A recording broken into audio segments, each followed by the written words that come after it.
Sim ou não? Ok, eu gostaria da atenção de vocês. Temos pouco tempo e nós gostaríamos de aproveitar ao máximo, não é? Cada segundo que Deus nos concede.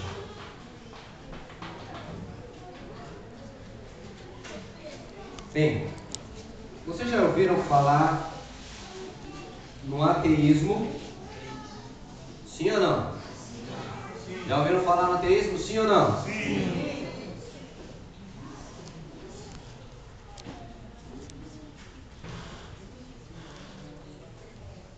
O ateísmo, ele tem feito um estrago no meio religioso muito grande. Oséias capítulo 4, versículo 6, está escrito o seguinte: o meu povo é destruído, o meu povo perece por quê? Falta de conhecimento. Mas o mesmo verso diz assim: porque você rejeitou o conhecimento, é porque você está nessa situação. O meu povo perece porque falta o quê? Conhecimento. Mas diz o mesmo texto que o conhecimento falta na vida do povo, não porque Deus não deu, mas porque nós rejeitamos. Sim ou não? Sim ou não? Sim. São meio temerosos de dizer, né? É porque nós fazemos parte de uma das igrejas de Apocalipse. E o período que estamos vivendo é o período de que igreja? Laodiceia. Deixa eu explicar aqui até para os nossos amigos. De repente tem alguns visitantes aqui, né? Na realidade aqui tem a Júlia. Júlia, vem aqui buscar o seu presente, Júlia. A Júlia estava aqui, né? Ela é uma visitante, né? E esteve conosco aqui desde o estudo. Respondeu tudo aqui sobre as doutrinas aqui, né? Que Deus te abençoe e te guarde. Que você se sinta bem no nosso meio. Aqui é a casa do Pai. E você, sendo filha de Deus, é nossa irmã. Tá bom? Que Deus te abençoe e te guarde. Pode ser. Lembrando a vocês que amanhã o nosso estudo das 7 às 8, né? E aí das 8 às 9 o culto. Então onde eu estava mesmo? Eu estava dizendo para vocês que o ateísmo tem feito um grande estrago no meio religioso. E o povo de Deus tem perecido porque falta o quê? Conhecimento. Mas Oséias capítulo 4, versículo 6 nos revela que o conhecimento falta, não é porque Deus não tem dado o conhecimento, mas é porque nós temos rejeitado. Por exemplo, eu quero ver as mãos aqui de quantos tem Bíblia em casa. Bíblia em casa, quem tem Bíblia em casa? Todo mundo, né? Não levanta a mão não, essa aqui é só uma questão reflexiva. Quantos estudam suas Bíblias todos os dias? Correto? Reflete aí. Vamos pensar mais aqui. Tem alguém que gosta de futebol aqui? Né? E fora aqueles que, né? Falaram o quê, mano? Esse pregador na semana de oração, né? Pergunta quem é, vai fazer eu passar uma vergonha miserável, né? Nem vou falar que eu sou corintiano, né? E põe a mão no bolso, né? Pergunta aí. Normalmente um camarada que gosta de futebol não sabe a escalação do time do seu time? Sim ou não? Sim. Sabe quem é o goleiro, ponta direita, aquele negócio? O budista sabe o que ele acredita? Sim ou não? Sim, eu já fui budista, ué. E o espírita sabe o que ele acredita? Sim ou não? Sim, eu já fui espírita também, ué. E o católico sabe o que acredita? O católico fervoroso sabe. Aí sabe o dia do santo, sabe o dia que tem que fazer a coisa. O tipo de ritual tem que fazer. Agora aquele que diz que eu sou não praticante, então ele não é nada, né? É só uma forma dele se livrar daquele que quer levar ele para uma religião. Mas o que acontece? Nós, adventistas do sétimo dia, somos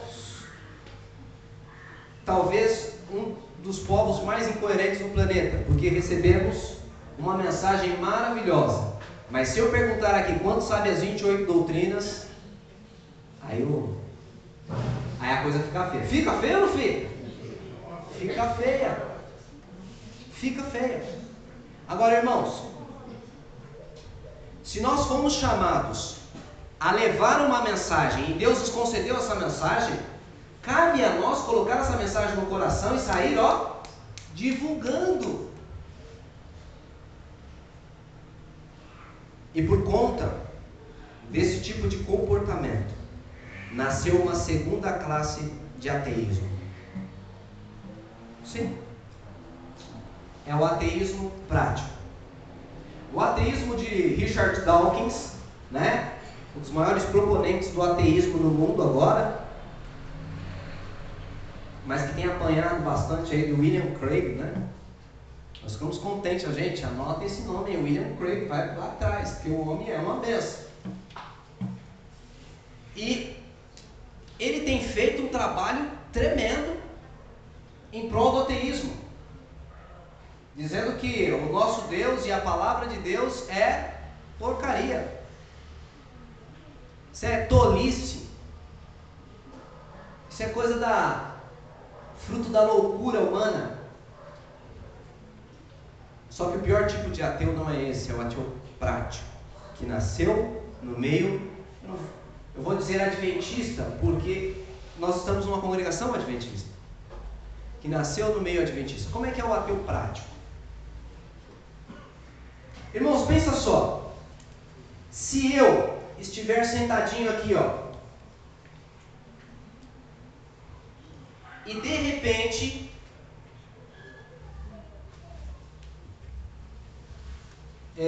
me dá uma coceira no nariz e eu quero coçar o nariz.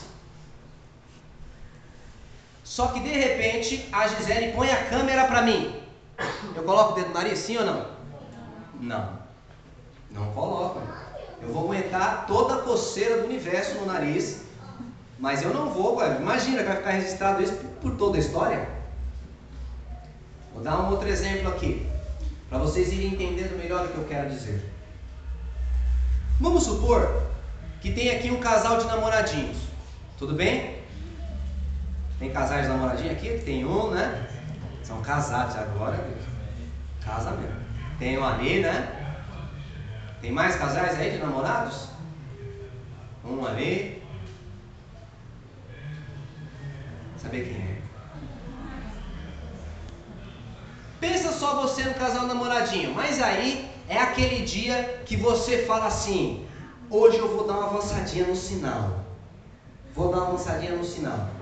Aí a sua mãozinha começa a ir em direção ao seio da namorada.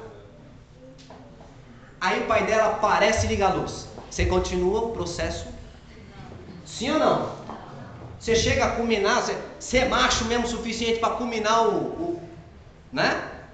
Chega ou não chega? Sim ou não? Não faz isso, né? Jamais fazemos.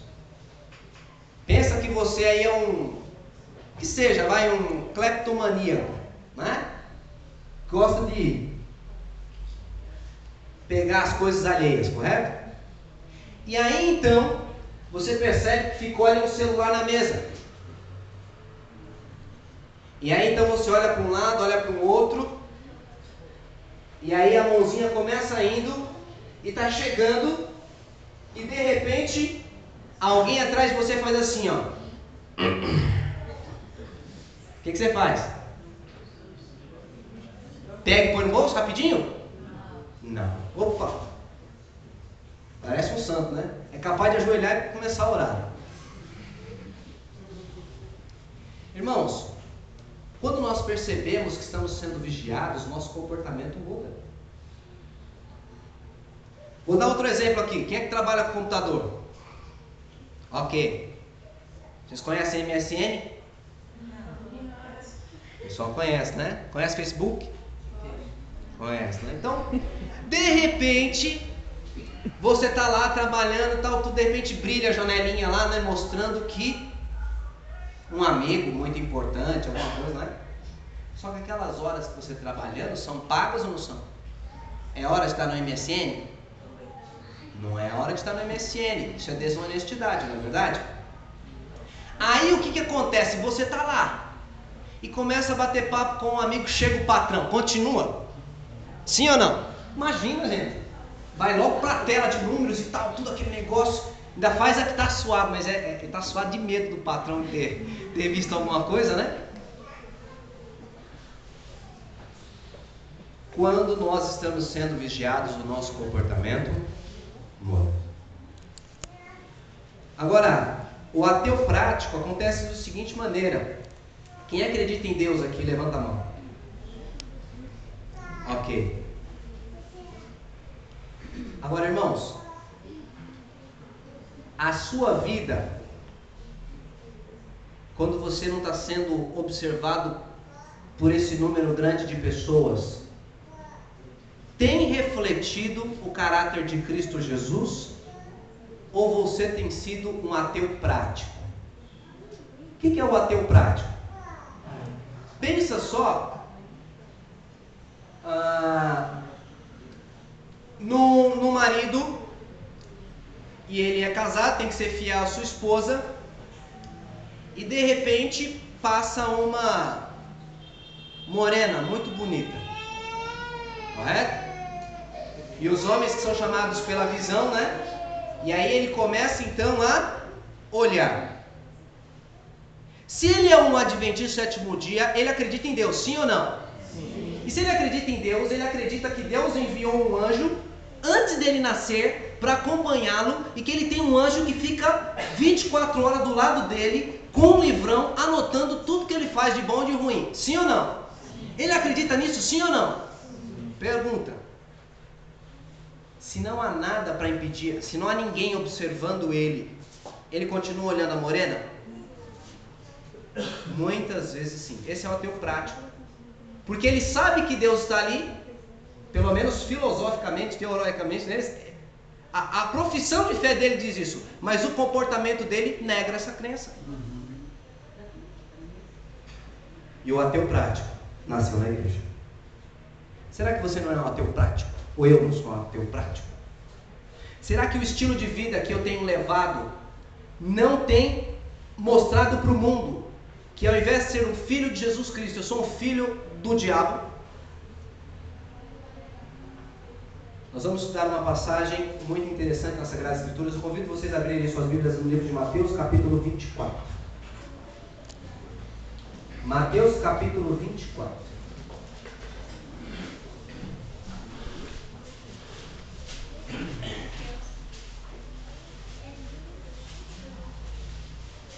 E nós vamos ver alguns aspectos que vão nos explicar as causas desse ateísmo prático, a fim de que nós possamos saber o caminho de retrocesso, para que possamos ter um reavivamento espiritual.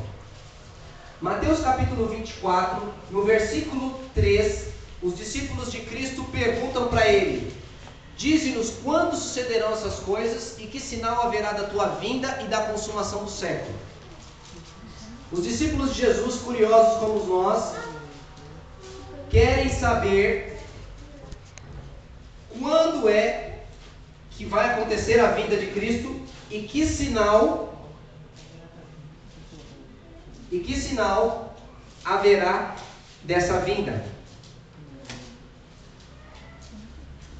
E aí Jesus começa a dar vários sinais. Mas um dos sinais interessantes é o versículo 37, acompanhem comigo. Mateus capítulo 24, versículo 37 até o 39. Mateus 24, 37 ao 39.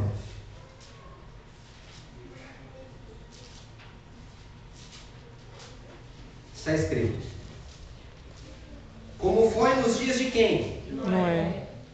Como foi nos dias de Noé. Como foi nos dias de Noé. Assim há de ser nos dias que antecedem aí imediatamente a vinda do Filho de homem. Jesus ele compara os tempos finais, que seria um sinal da sua vinda, com os dias de um patriarca. Qual o nome dele? Noé. Se você quiser compreender o tempo do fim, precisa compreender os dias de quem? De Noé. Agora olha que coisa interessante lá. Pois assim como nos dias anteriores ao dilúvio, comiam, bebiam, casavam-se e davam-se em casamento, até que Noé entrou na arca. Pergunta, de quem que Jesus está falando aqui? Dos perdidos ou dos salvos? Que comiam, bebiam, casavam-se e davam-se em casamento. O que vocês acham? Ou das duas classes? Dos perdidos ou dos salvos ou das duas classes? O que vocês acham? Igreja dividida, o diabo gosta muito, viu? Que ele pula para o lado errado e fica fazendo fogueira. É assim. Então a gente tem que ser unido aqui no pensamento. Irmãos, aí não está falando das duas classes. Aí está falando dos ímpios por causa do verso 39. O verso 39 diz assim: até... que aconteceu o que aí? O que acontece no verso 39? Não perceberam, senão quando veio o dilúvio. Olha que coisa interessante. Não perceberam. Pode estar incluindo o servo de Deus aí? Sim ou não? Não. Quem comia, bebia, casava e dava de casamento, não perceberam até que Noé entrou na arca. Agora, comer é pecado? Depende. Sim ou não? Beber é pecado? Sim ou não? Depende. Casar-se é pecado? Depende. Depende. E dar-se em casamento? É pecado? Sim ou não? Depende. Quando Jesus Cristo mencionou que esses homens comiam, bebiam, casavam-se e davam-se em casamento, ele estava dizendo para mim e para você: observa, porque um dos sinais dos tempos do fim é que os homens vão comer de forma errada, que os homens vão beber de forma errada, que os homens vão se casar de forma errada e vão se dar-se em casamento de forma errada, até que eles não perceberam, senão quando veio a destruição e arrebatou a todos. O livro Patriarcas e Profetas, no capítulo Dilúvio, ele vai comentar um pouco aqui sobre as características do tempo antediluviano. Eu gostaria de projetar o texto aqui para vocês, mas não foi possível. Quem sabe amanhã a gente possa ir acompanhando alguns textos. Mas eu vou ler aqui e eu gostaria que vocês repetissem, tudo bem? Sim. Nos campos verdejantes, e a sombra das esplêndidas árvores, erigiam os altares dos seus ídolos. Veja, eu estou buscando isso aqui para a gente saber o que aconteceu lá, para imaginar como é que as coisas acontecerão nesse tempo. Olha o que diz mais aqui, ó. Bosques extensos. Fraquinho aí, né? Que conservavam folhagem durante o ano todo. Eram dedicados ao culto dos deuses falsos. A estes bosques ligavam-se belos jardins, sobrepondo-se às suas longas e serpeantes ruas, árvores frutíferas de todos os tipos, sendo essas alamedas adornadas com estátuas e dotadas de todas as coisas que poderiam deleitar os sentidos e servir aos desejos voluptuosos do povo, e assim induzi-los ao culto idolátrico. Você percebe que a descrição é de um lugar bonito. E um detalhe interessante é que tinha árvores frutíferas espalhadas para todos os lados. Havia bosques extensos com ruas serpeantes, Só que nas esquinas dessas ruas tinham os ídolos, as estátuas. E ao redor delas tinha tudo que poderia deleitar aos sentidos e satisfazer a volúpia. Volúpia é desejo sexual. Então nas ruas, irmãos, por onde as pessoas andavam, tinha estátuas, que eram altares ali. E ali naqueles altares tinha todo tipo de coisa para deleitar o que mesmo? Os 5 sentidos nossos. E também satisfazer o desejo voluptuoso do povo. Naquela estátua, irmãos, tinha coisa para cheirar, sim ou não? Com certeza. Tinha coisa para ver, sim ou não? Tinha coisa para comer, sim ou não? Tinha coisa para tocar, sim ou não? Tinha coisa para ouvir? E tinha coisa também para se relacionar sexualmente? Tinha, irmãos. É o que o livro disse. E assim como foi nos dias de Noé, vai ser no tempo do fim. Quem é que pelo caminho aí viu uma estátua dessa aí com todos esses incrementos aí? A gente não vê, né? Esse tipo de estátua. Sabe por que a gente não vê mais esse tipo de estátua? Porque Satanás ardilosamente trouxe ele das ruas para dentro das nossas casas. E é lá que tem sido erigidos os altares ao inimigo das almas. E é dentro dos lares que as pessoas têm se perdido. Concorda comigo ou estou achando que eu estou exagerando? Para você pensar. Será que nossos jovens muitas vezes não são levados pelo cheiro de alguma coisa ao pecado? Sim ou não? Sim. Tem irmãzinha que é levada pelo cheiro do café. Tem ou não tem? Ai, eu não suporto ficar sem. Dá até uma dor de cabeça quando eu fico sem. É lógico que dá dor de cabeça. Por que dá dor de cabeça? Porque você está viciada na droga, ué. E quando Deus diz para você, como adventista do sétimo dia, que você deve parar, Ele não está brincando. E quando você não para, você está dizendo para Deus: eu não acredito no que você está falando. Eu não acredito que você existe. Eu não acredito que é verdade isso que você está me falando. Eu sei como guiar minha vida. É isso que ele está dizendo para Deus. Agora sabe o que acontece, irmãos? Há muitos homens que estão sendo levados a trair a sua esposa por um bom perfume de uma mulher aí de fora. Tem ou não tem? Perfume atrai ou não atrai? Você chega em casa, a mulher com a camisa "Eu amo Maluf", né? Pano amarrando na cabeça, um cheiro de alho tremendo, e aí você sai pra rua, chega lá, tem aquela mulher. O diabo está conquistando pelo cheiro, sim ou não? Sim. Tá, irmão. Tem que tomar cuidado com o cheiro. Satanás traz para dentro de casa, traz para próximo da gente as estátuas, irmãos. Será que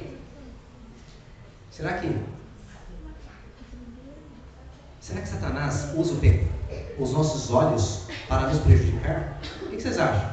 Sim ou não? Sim. Olha, às vezes até na igreja, irmão. É ou não é? Olha, irmão, eu estava aqui ontem, vocês me desculpam, viu, ser sincero. Eu estava sentado aqui, irmão, olha, irmão, eu vi coisa que, olha, não devia ver, ué. É verdade, ué. Eu estou sendo sincero para vocês. Vi coisa que eu não devia ver. Existem lugares próprios para a gente mostrar determinadas coisas. E para determinadas pessoas, igreja não é lugar para isso. Sabe o que acontece? As nossas irmãs muitas vezes têm o desejo de se arrumar. E isso é positivo. Sim ou não? É lógico, irmãos. Principalmente porque os homens são atraídos por aquilo que ele vê. Só que, irmãos, existem limites. E a gente tem que saber diferenciar ambientes. E a casa de Deus precisa de ter pessoas diferentes. Mulheres diferentes. Pelo menos no seu comportamento vestuário. Vou perguntar aqui para vocês, só para vocês terem uma ideia como a gente tem deixado os livros do Senhor de lado e por falta de conhecimento a gente perece. Se a mulher for usar uma saia, que altura deve atingir essa saia? O que vocês acham? Quem acha que tem que atingir ao joelho? Quem acha que o tamanho correto é acima do joelho? Ninguém, né? Só tem um lá atrás levantando a mão. E é um rapaz, né? Você imagina por quê?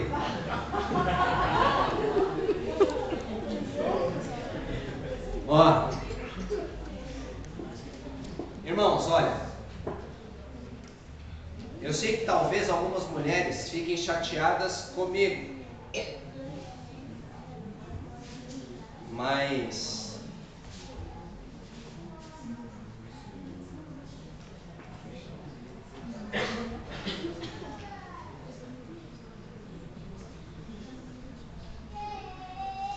eu vou ler aqui um texto sério e vocês vão ficar surpresos, tá ok?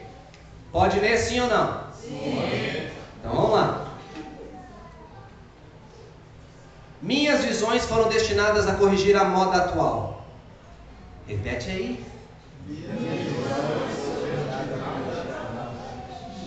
Os vestidos longos demais. Longos demais precisa ser corrigido, sim ou não? Precisa ser corrigido, está escrito. Se Deus falou, tem que corrigir, ué. Olha o que ele diz aqui, ó. Se arrastam pelo chão. Então entenda. As nossas mulheres têm que usar vestidos que se arrastam pelo chão? Não. Deus falou que não, ué. É longo demais, ué. Vai ficar varrendo a rua aí, ué. Tem gari pra isso, né? Os vestidos longos demais. Vamos lá, gente. Tudo isso é apreensão, né? E agora? Tem gente que está pensando, ele vai mexer no meu guarda-roupa. Os vestidos longos demais, que se arrastam pelo chão, bem como os vestidos curtos demais. Quais são os curtos demais, hein? Irmãos, pasmem, que alcançam a altura dos joelhos e que são usados por determinada classe. Foi-me mostrado que devemos evitar tanto um extremo como o outro. O vestido não devia estar no joelho, porque quando você senta, ele sobe e a gente vê. E o homem é chamado a atenção por aquilo que ele vê.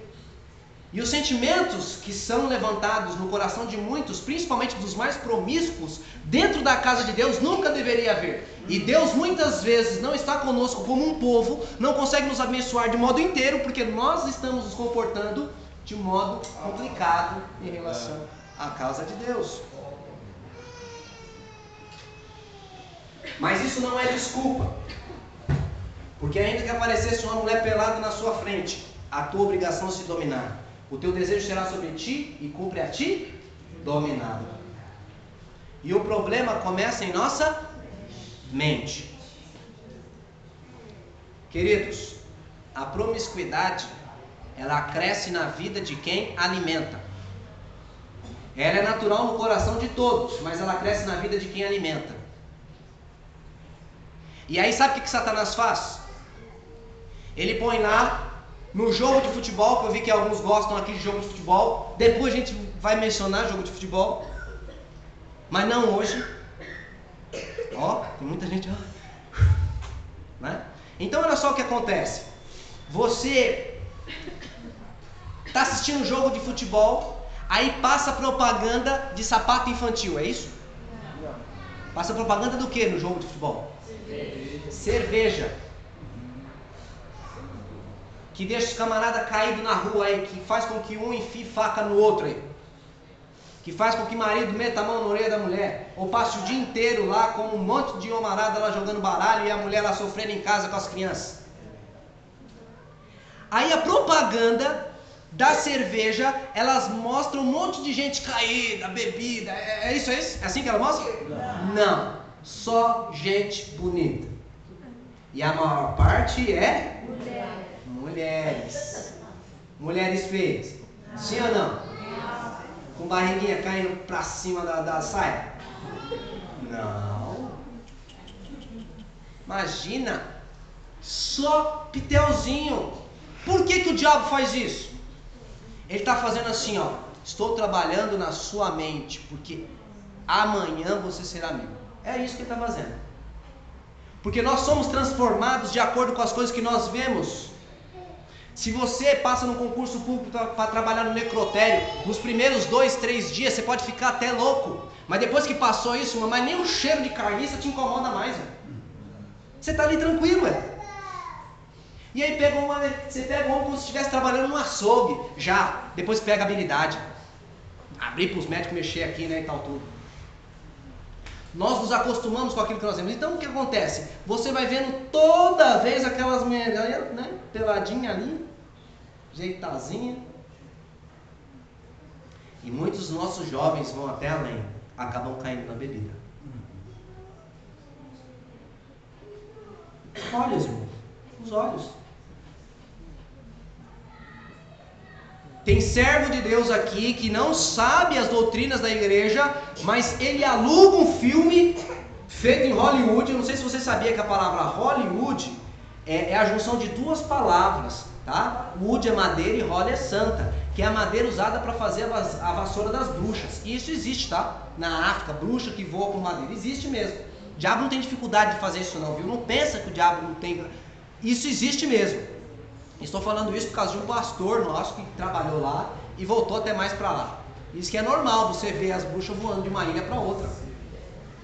E aí então lá nos Estados Unidos o Satanás constrói um império de construção de filmes. Para quê? Para tomar o teu tempo. Porque ele sabe que se você dedicar o tempo às coisas de Deus, você vai ser uma pessoa boa. Ele sabe que se você dedicar um tempo para a leitura da Bíblia, você vai ser uma pessoa diferente. Você vai ser um marido diferente. Uma esposa diferente. Ele sabe que os anjos de Deus vão habitar no seu lar. Ele não quer que os anjos de Deus habitem no seu lar. Ele quer que o diabo habite no seu lar. Então ele faz com que você saia da sua casa e delegue o dinheiro precioso que você deveria salvar almas.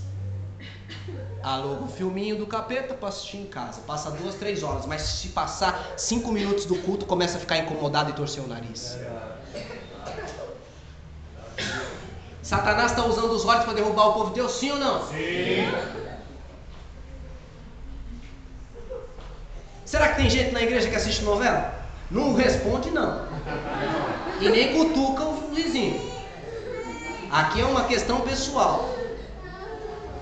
Irmãos, tem um vídeo, vê se vocês acham talvez vocês achem na internet. Miguel Falabella escreveu uma novela há pouco tempo. Perguntaram para ele, escuta Miguel, diz aí como é que foi aí pra você escrever essa novela. Sabe o que ele falou? Ele falou, levou 2 anos. Velho, 2 anos pra você escrever a novela, velho? Ele falou, não, para escrever é fácil. É que a gente tem que colocar no altar dos nossos guias e eles têm que dar a ordem, o horário que a novela deve entrar. A novela foi construída para transmitir espiritismo, adultério e infelicitar o seu casamento. E calar a sua boca quando o seu marido precisa conversar com você. Quando o seu filho precisa da sua atenção. E o jogo de futebol também, né? Porque pensa só, Palmeiras e Corinthians, e eu sou lá corintiano fanático, ou palmeirense fanático, aquele negócio, e 40 minutos do segundo tempo, aquele negócio, a criança vem, pai, vamos brincar de barquinho? Irmão, é capaz da criança engolir o barquinho aí.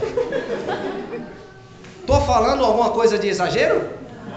Irmão, você tem que ver que quando sai gol, por exemplo, nessa final, o crente, irmão, pula, abre a janela, chama ele para o trabalho missionário, ele fica em casa. Ele fica em casa. As coisas mais importantes do universo, ele fica em casa, infeliz, fica em casa. E tem coragem de cantar, nós vamos para o céu de mãos e mãos unidas. Só se for para o céu da Mata Suplicy lá, que é umas escolinhas que tem lá no estado de São Paulo. Porque, irmãos, reino dos céus com esse tipo de comportamento não vai ter. Mas nós estamos lá. Nós, irmãos, somos o único tipo de pessoa que veste a camisa de outro time. Já viu o palmeirense colocar a camisa do outro? Só se for pro castigo, né? Caiu na roda de uma torcida, põe a camisa do Corinthians assim agora. O cara põe, né? Até beijo assim, para não apanhar. Mas nós estamos vestindo a camisa do diabo.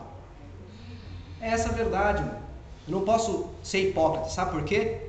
Deus me mandou de longe para vir aqui falar com vocês. Para ajudar alguns jovens a se salvarem. Sabe por quê? Sabe por quê? Porque diz a palavra de Deus. Porque muitos deles não vão querer ser salvos. Vão preferir o pecado do que se salvar. Ontem mesmo aqui, estava gravando a pregação aqui e virou na hora da oração. Estava uma jovem de olho aberto, velho. Dando risada, velho. Nós precisamos de ter uma vida espiritual diferente. E Satanás está usando a nossa visão para nos derrubar. Será que a internet tem derrubado homens? Sim ou não? Oh, irmãos, homens que eram uma bênção. Mas o diabo vai lançando a sementinha, a hora que brota a árvore, irmãos, o negócio é complicado. Complicado sair da garra. Quer saber o que Deus pensa de novela? E que já vai estar na mesma linha de filme e coisa do tipo, que não honra a Deus? Testemunhos para a Igreja, volume 1, página 159. Quer que eu leia o texto, sim ou não? Sim. Então vamos lá. Os pais. Ixi, estão desanimados, né? Falou de novela, fala de novela, tá até com frio na barriga, né? Os pais fariam melhor se queimassem os frívolos contos diários e as novelas. É porque na época dela era fotonovela, tá? Só que é o seguinte, na época dela não mostrava nem o tornozelo, ué. Quando o homem via o tornozelo da mulher, ficava assustado. E hoje, mostra o tornozelo? Também não, ué. Só isso que não mostra também. Os pais fariam melhor se queimassem os frívolos contos diários e as novelas que penetram no lar. Isto seria uma obra de misericórdia em favor dos filhos. Posso falar uma coisa séria? Muitos filhos de adventistas vão se perder por causa dos seus pais.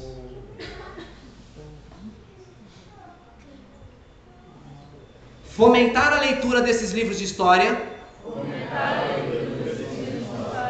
assemelha-se à prática da feitiçaria. Adventista macumbeiro, tá em casa fazendo culto pro capeta. E olha, irmão, o poder da novela é forte. É forte ou não é? É, irmão. Para pensar, uma semana de oração com o neguinho de lá de longe, magrinho, óculos escuros, né? E final da novela, coração aperta ou não aperta? Os dois no mesmo horário. Irmão, você começa a perceber quem é o teu Deus. Você começa a perceber quem é o teu Deus. Agora a pergunta, quanto tempo dura uma novela? E quanto tempo que a gente dedica por dia no estudo da Bíblia? A gente está achando que Deus é tão amor, mas tão amor, que na hora de chegar lá e falar assim, puxa vida, você vai se perder, pesou na balança, foi achado em falta, faz o seguinte, não vou contar para ninguém não, passa. Você acha que vai ser assim? Irmão, Deus é justo, irmão. Jesus Cristo deixou tudo por mim e por você. O que é que você e eu temos deixado por Ele? Satanás tem usado os olhos, irmãos. Toma cuidado, vamos prosseguir, senão a gente não vai terminar isso hoje. Ali continua o texto dizendo o seguinte: confunde e envenena a mente. Veja como confunde e envenena a mente. Um dia eu estava pregando uma semana de oração, acho que a igreja de Lourdes, não sei lá, São Paulo, e aí eu comecei a pregar, inclusive era esse mesmo sermão. E quando eu falei de Noé ali, o camarada levantou no meio e falou assim: é mesmo, né, irmão? O filho de Noé bateu na mulher dele assim, ela desmaiou, ele arrastou ela para dentro da arca. Irmão, na hora de eu ter uma tremidinha assim que eu falei, esse texto eu não conheço. Eu falei, não, mas isso aí tá muito estranho, né? Eu falei, irmão, você não viu isso aí no filme? Vê isso no filme. Dedica tempo pro filme, mas não dedica tempo pro estudo da palavra. Satanás tem levado muitos pelo? Satanás tem usado a audição para levar muitos, sim ou não? Sim. Tem usado muito para levar a audição, né? Fofoca. Tem fofoca na igreja? Uhum. Imagina, né? Irmão, olha a desgraceira. Tem a fofoca que o camarada faz até com aparência de santidade. Ele chega no outro e fala assim, ó irmão, ore, viu irmão? Ore, irmão. Oi, irmão. Oi, irmão. Ore pelo irmão X. O irmão X está passando por uma prova. Ore pelo irmão X. A irmã vai orar. A irmã promete que vai orar pelo irmão X. Eu estou muito preocupado, irmão. O que está acontecendo na vida dele? Não, porque ele pegou a irmã, fez isso, fez aquilo, quebrou 1, 2, 3, ficou ele. Tá tudo desgraça. Aí depois que ela contou, aliviou a alma, né? Olha, eu vou sair daí. Eu vou lá que eu tenho que fazer um negócio, tenho que passar na casa não sei quem, tá tudo. E sai de novo, ó, pombinha, levando a mensagem. Querido, se você não vai ajudar, não atrapalha. Fecha a sua boca. Fale menos, ore mais. Ore pelo irmão que está com problema. Tem jovem com problema na igreja? Ore por ele, irmão, ao invés de você criticá-lo. E quando você for criticar, sabe o que você faz? Vai na casa dele e ajoelha com ele, ora por ele, chora pelo teu irmão e diz, querido, isso que você está fazendo está errado. Mas não falte cristianismo. Muitas famílias até viram anões espirituais, sabe por quê? Porque ao invés de dedicar tempo para falar de Jesus no lar, de crescer ali com conhecimento doutrinário, fica falando da vida dos outros e os filhos só ficam observando. Os filhos só ficam guardando. Amanhã o seu filho está fora da igreja e você fica aqui na quarta-feira, tomando o tempo que devia ser de agradecimento, para você ficar pedindo em prol da sua família que você mesmo contribuiu para estragar. Ouvido, irmão. Ó, quando alguém for falar mal de você, mal de alguém pro outro, sabe o que você faz? Pega no bracinho dele, fala assim, vamos lá na casa do irmão agora. Ele só vai te procurar uma vez só. Porque os fofoqueiros não gostam desse negócio de expor o trabalho dele. Só que só existe fofoqueiro na igreja porque existem pessoas que ouvem. Paladar. Tato, né? Tato, depois paladar. Tato. Tem muitos jovens e mesmo casados que são viciados na masturbação, que praticam a masturbação. Querido, faz o seguinte, abre um livro chamado Orientação da Criança, tem um capítulo de 15 páginas falando só sobre a masturbação, inclusive que dá neuralgia, câncer. E eu tenho em casa uma reportagem na revista Veja, que eles falam que estavam estudando da relação da masturbação com o câncer de próstata. Olha que coisa tremenda. E no curso de terapia natural, eu ouvi o professor sentado lá, o professor falando. Irmãos, é um negócio tremendo. Eu fiquei tão feliz na vida, porque eu tinha lido aquilo no Espírito de Profecia e nunca ia imaginar como é que aquilo pode se cumprir, ué. Mas, irmãos, acontece sim. Não dá tempo da gente entrar nesses detalhes agora. Mas masturbar-se é errado. Há jovens que estão namorando, tocando o corpo da namorada. O corpo da namorada é um templo separado do seu. A Bíblia diz que o nosso corpo é o templo do Espírito Santo. E qualquer que viola o templo de Deus, Deus o destruirá. 1 Coríntios capítulo 3, versículo 17 em diante. Vocês só poderão fazê-lo uma vez que vocês casarem. Porque diz a Bíblia que vocês acabam se tornando uma só carne. Agora, quando vocês estão nesse tipo de namoro, os anjos de Deus estão com vocês? Quem está com vocês? Satanás. E ele não quer que você saia da igreja não, viu? O diabo não quer que você saia da igreja. Porque o melhor instrumento de Satanás é um adventista morno. Porque ele pode enganar os que estão de dentro, pode corromper os que estão de dentro, pode perturbar a vida de um jovem que seria uma bênção se não estivesse do lado dele. E ao mesmo tempo, ele impede que os que estão lá fora entrem. Porque os que estão lá fora falam, nós temos vida igual, vivemos igual, pensamos igual, comemos igual, fazemos igual, que diferença tem? Por que eu tenho que sair da minha casa e ir para a sua igreja? Agora, irmãos, lá também tinha coisas que prejudicavam o espiritualmente por meio do paladar. Será que o diabo está usando a alimentação para nos prejudicar, sim ou não? Irmãos, Conselho sobre Regime Alimentar, página 405, grava esse texto na mente. Conselho sobre Regime Alimentar, página 405. Eu vou dizer o texto, vocês repetem o texto. O comer e o beber impróprios resultam no pensar e agir impróprios. Tá aí. Por que nosso comportamento muitas vezes é incoerente? Porque muitas vezes nós estamos comendo errado. Pensa só, Adventista do sétimo dia devia estar comendo carne? Sim ou não? Devia estar comendo queijo? Sim ou não? Sim. Irmã, testemunhos, irmão, Conselho sobre Regime Alimentar, página 168, diz assim, queijo nunca deve ser introduzido no estômago. No estudo de terapia natural, diz que o queijo não é alimento. Ele dentro do seu organismo estraga tudo. E causa muitas enfermidades, principalmente problemas respiratórios.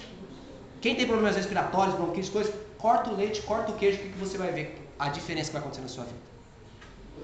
Agora, sabe por que a gente diz que não? Que a gente não busca conhecer. Lá no escrito nosso, os nossos livros estão parados. Os nossos livros estão sem ser movimentados. Por favor, vão atrás dos textos lá para vocês saberem. Digitem e vão atrás.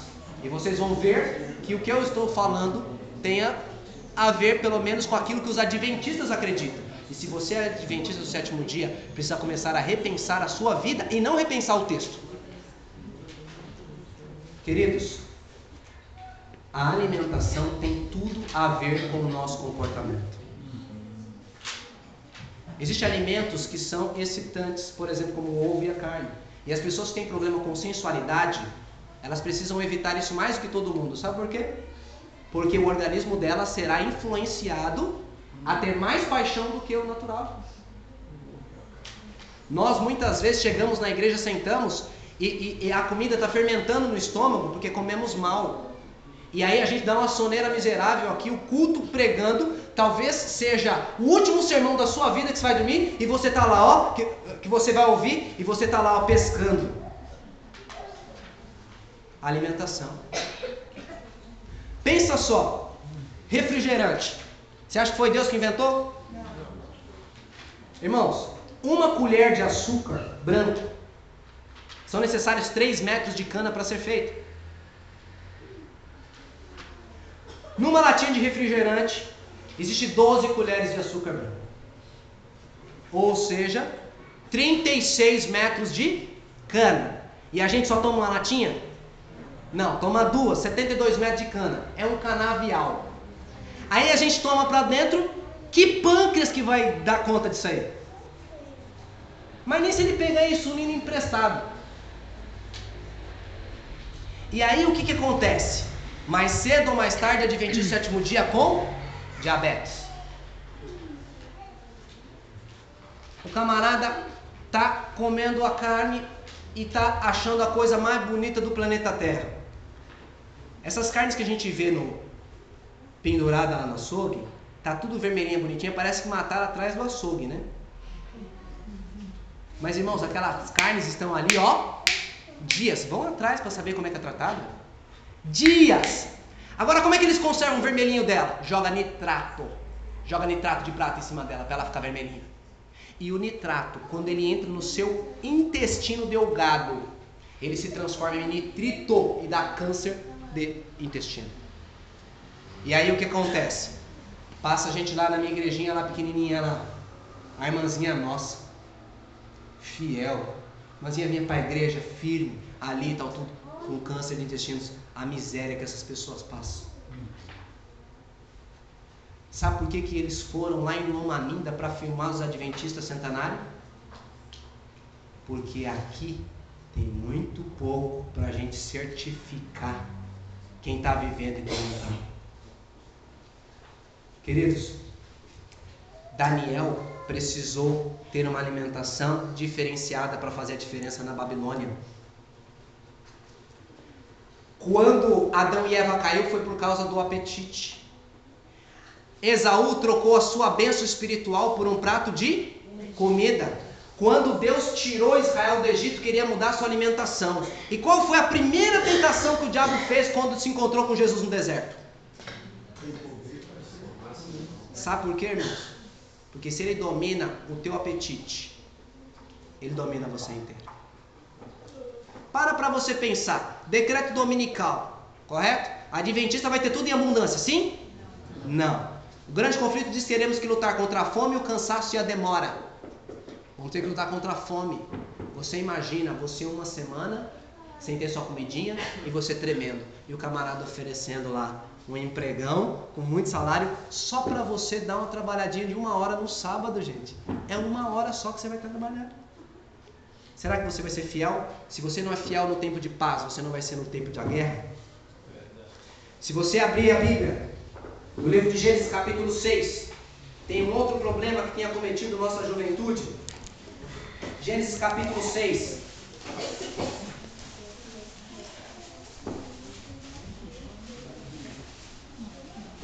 Versículo 1 em diante, para a gente concluir, diz o seguinte: Como os homens começaram a multiplicar-se sobre a terra, nasceram-se filhas, e viram os filhos de Deus que as filhas dos homens eram formosas e tomaram para si mulheres das quais eles escolheram. Há uma religião que acredita que esses filhos de Deus, que se relacionaram com as filhas dos homens, é que os anjos tiveram relação sexual com as mulheres. Isso é mentira. A Bíblia, no livro de Mateus, capítulo 22, versículo 30, Cristo diz que os salvos serão como os anjos, que não se casam nem se dão em casamento. Então o anjo não tem relação com o ser humano. E os gigantes que aqui já existiam, se você ver lá no versículo 4, diz assim, havia naqueles tempos gigantes, e também quando as filhas de Deus coabitaram com as filhas dos homens. Você sabe o que está querendo dizer aqui esse verso? Está querendo dizer que os servos de Cristo Jesus começaram a buscar pessoas que não eram de sua fé. E começaram a entreter relacionamento com eles. Queridos, Tiago capítulo 4, versículo 4 diz que a partir desse momento ele se torna inimigo de Deus. Irmãos, eu já vi muita gente cair por causa de jogo desigual. Sabe por quê? Porque a melhor mulher com macumbeiro está na macumba, velho. Sabe por quê? Pensa só, casamento você precisa estar em união máxima. Vocês precisam buscar se harmonizar, porque a gente é diferente, tem problema no casamento. Quem já foi casado sabe disso. E quem é casado sabe disso, que tem problema no casamento. Véio. São duas pessoas diferentes. Elas precisam ao máximo buscar a harmonia. Agora, irmãos, primeiro de tudo é a harmonia em relação com Deus e as crenças. Essa é a primeira, irmão. É isso que vai fazer a diferença. É isso que vai fazer a diferença para saber se você e sua mulher vão se levantar cedinho para vocês estudarem as mesmas coisas. É isso que vai fazer a diferença. Quando a sua mulher te ofender, você vai lá, eu conheço ali o procedimento de um adventista ali e tal, tudo. É isso que vai fazer a diferença nos filhos de vocês. Porque olha, irmãos, se a mulher é macumbeira, ela vai querer ir para onde? Pro candomblé, velho. Chega lá, ela dá um monte de doce de Cosme Damião para os nossos filhos e eles vão ter mais prazer aonde? E a gente fica naquela briga. Família que devia ser um só coração, ela está como? Dividida. E esses jovens, segundo as orientações da igreja, eles não devem estar trabalhando na igreja. Sabe o que com a gente acontece? A gente perde força. Porque a juventude devia estar unida, trabalhando para salvar as almas. E agora eles estão colocando uma tarja sobre si mesmo por meio do seu procedimento, meu querido irmão. Não sei se tem alguém aqui nessa situação, mas vocês precisam conversar. Ou você vai para macumba, para o catolicismo junto com ele, ou que ele venha para o teu adventismo aqui e comecem a estudar junto, a amar Jesus de verdade. Mesmo assim, é possível que ele venha só por causa de você. E se ele vir por causa de você, você vai saber quem ele é só no casamento. É uma coisa séria. Queridos, 8h15, não posso segurar mais vocês. Tinha muito ainda, gente, mas a gente vai passar alguns tempos juntos aqui. Eu digo para vocês, meus irmãos, que Noé e sua família decidiram ser pessoas diferentes. Noé passou 120 anos, irmão, pregando. Você sabe o que é isso? A mão de Noé devia ser calejada, porque o relato do Espírito de Profecia diz que as árvores naquela época eram duras como as rochas, e todo o trabalho era artesanal, era manual. Esse homem carregando madeira de um lado para o outro, e onde ele ia, ele dizia: em breve virá a destruição. Eu e você, como adventistas do sétimo dia, temos uma mensagem de que Jesus vai voltar. E eu louvo a Deus pela vida desse menininho que eu vi hoje aqui no colégio próximo, né? Um garoto que fazia uma semana que ele tinha que se batizar. Esse garoto, quando ele entrou no tanque, ele estava dizendo para a sua igreja: eu escolhi Jesus. E a Bíblia diz assim, que eu e você temos que ser como as crianças. Tome sua decisão ao lado de Jesus. Deixa de ser adventista de fachada. Nós precisamos, irmãos, nos erguer. Olha, amanhã nós vamos compreender melhor esse aspecto. Que o tempo do fim vai ser mais difícil do que a gente está imaginando.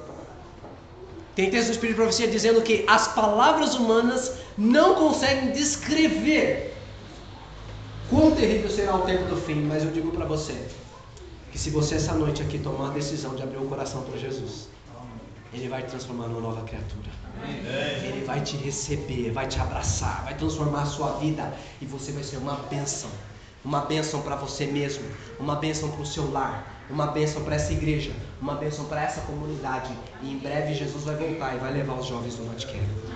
Que Deus os abençoe e os guarde. Vamos colocar em pé.